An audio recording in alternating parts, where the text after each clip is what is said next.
Mrs. Carter was the kind of teacher students dreaded, strict, snarky, and intolerant of anyone she didn't deem perfect. Among her least favorite students was Luca, a quiet, unassuming boy who always sat at the back of the class. Mrs. Carter saw him as lazy, unmotivated, and frankly, a nuisance. What she didn't know? Luca wasn't just any ordinary student. His father was Marco DeLuca, one of the most feared mafia bosses in the city. One Friday afternoon, Luca turned in a half-completed assignment. Mrs. Carter snapped. "This is pathetic," she said, holding up the paper in front of the entire class.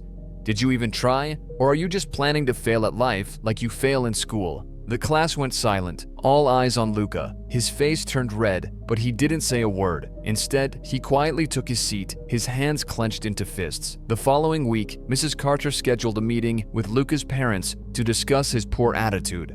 When the day arrived, she was expecting two apologetic parents who'd grovel for their son's shortcomings. Instead, Marco DeLuca walked in, flanked by two intimidating men in dark suits. His presence sucked all the air out of the room. Mrs. Carter felt a bead of sweat trickle down her back as Marco sat down, his piercing gaze fixed on her.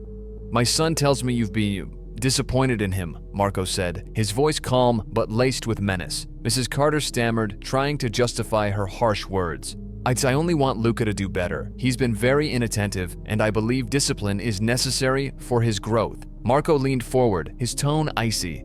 "Discipline? Interesting choice of words. You humiliated my boy in front of his peers. You called him a failure. That's not discipline, that's abuse." Mrs. Carter's voice faltered. I didn't mean it that way." Marco smiled, but it didn't reach his eyes. "You see, Mrs. Carter, in my world, respect is everything. When someone disrespects my family, there are consequences." Over the next week, Mrs. Carter transformed into a model teacher.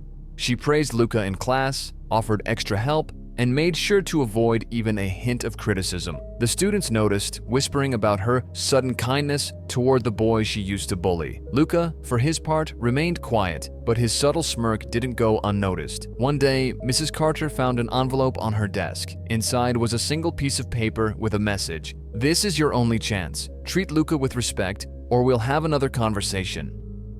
MD, her hands trembled as she tucked the note away. From that day forward, Mrs. Carter never so much as raised her voice at Luca or any other student. Years later, Luca would reflect on the incident with a wry smile. His father's methods may have been unconventional, but they worked. He excelled in school after that, not because of fear, but because he finally had the space to thrive. As for Mrs. Carter, she never forgot the lesson Marco DeLuca taught her.